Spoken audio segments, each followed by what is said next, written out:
Hello, my name is Arlo Neal and I'm presenting you with my app Empower. It's a health tracking application that empowers chronically ill users to manage their individual healthcare needs. The main problem we're trying to address is that populations who have chronic illnesses tend to have a variety of issues that the average population doesn't face. Part of this is that they have multifactorial conditions. What that means is that they have a variety of symptoms that can influence each other in unpredictable ways. They also have administrative complexities. They may have a variety of different doctors and medications that they have to keep track of scheduling and reminding themselves to take. They also face a lack of accessibility. Although this is a problem in every community, it's especially true of the chronically ill community, as they often have physical disabilities alongside their chronic illnesses, and it is also very common for them to encounter other accessibility barriers, such as healthcare being very expensive or being extremely convoluted to deal with. So the main question that we're asking ourselves is, how could populations with chronic illnesses be better supported by technology in their medical journey? So our proposition for solving this problem is that we want to create an app that allows users to assess their symptoms and wellness over time, enables users to visualize how different activities, conditions, medications, and symptoms might be impacting their health. We wanted to help users keep track of medications and appointments, and we want to manufacture a simple yet highly customizable interface that's easy to understand and use, with the ultimate goal of validating and reassuring their experience in opposition with current healthcare apps, which may feel very clinical and dehumanizing. So our main design philosophy is that we want each user experience to be as unique and custom as their own needs. Every chronic illness is different, and every chronic illness haver is different. So we wanted to make sure that our app is as broadly applicable as possible to as many illnesses and people as possible. We want the app to be clear and concise, again, not convoluted like current apps often are. And then we want to empower our users with their own information. We want them to be able to look at this data and make informed decisions about their health, or even provide that data to healthcare providers to help validate their concerns and their experiences. So now I'm going to walk you through our overall design process. We start with research. For research, we reached out to a variety of individuals who have different disabilities and chronic illnesses that they're dealing with. We looked at other apps on the market to see where they fail and where they succeed, and then we also looked at scientific studies to see if there's any data on how chronically ill people use applications like this. We then created a design framework which showed how users were intended to use our app and the paths that we expected them to take. We then visualized those frameworks with low-fidelity sketches, which basically provided where images and text and key buttons are going to be to show if the flow that we had in mind makes sense. We then did mid-fidelity wireframes. These wireframes focus on clarity, hierarchy, and consistency to make sure that we have a cohesive and easily understood design before we go into the more complex phases of design. Right here I put the testing phase, but it's important to note that we test at every part of the process. Testing just involves showing different users what you've developed so far to make sure that it's being received as intended.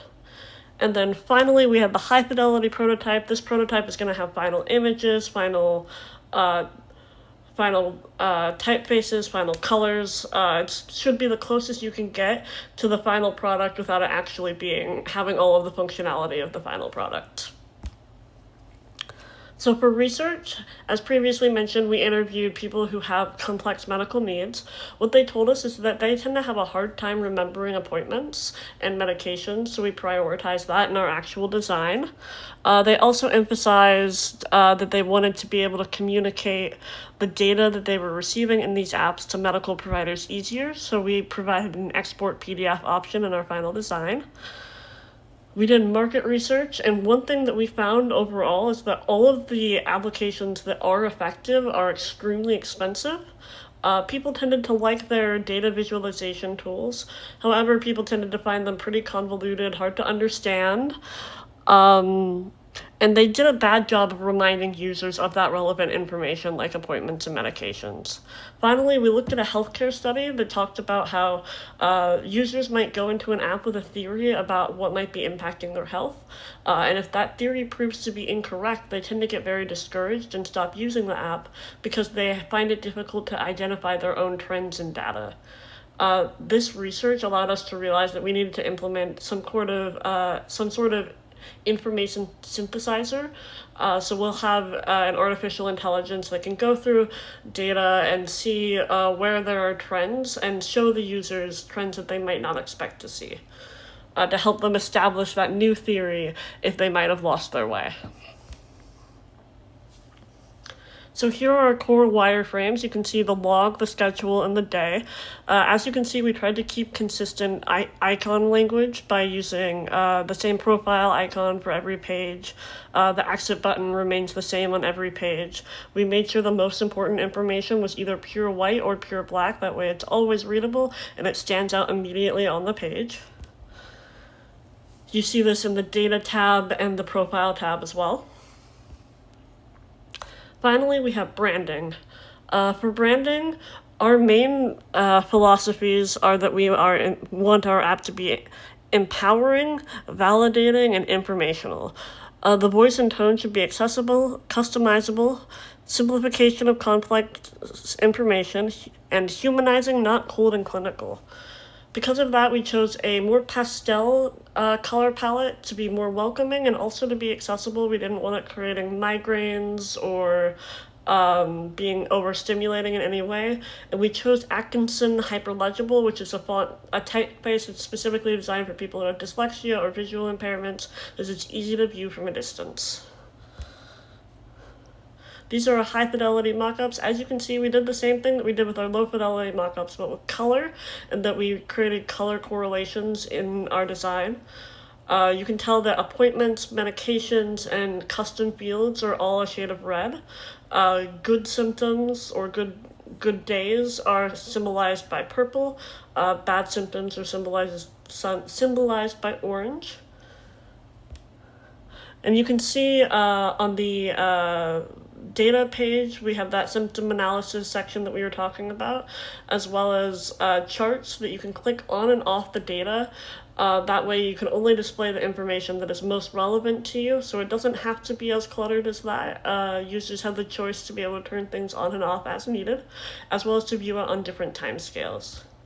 And you'll see this video walks you through the core user flow. You can see that I am selecting how I am feeling, which is right under an inspirational affirmational quote.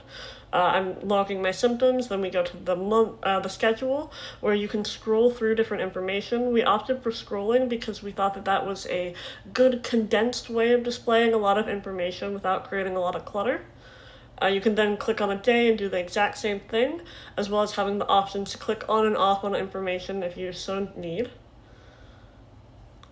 And then finally, we go to the data tab. You'll see that data synthesis area with an option to expand it to a chat box if you need. You have the ability to scroll through different timetables of data and click it on and off as previously mentioned, as well as comparing different symptoms. And then finally, you have the profile page, which does have very important settings. However, the user is likely not going to use it very often.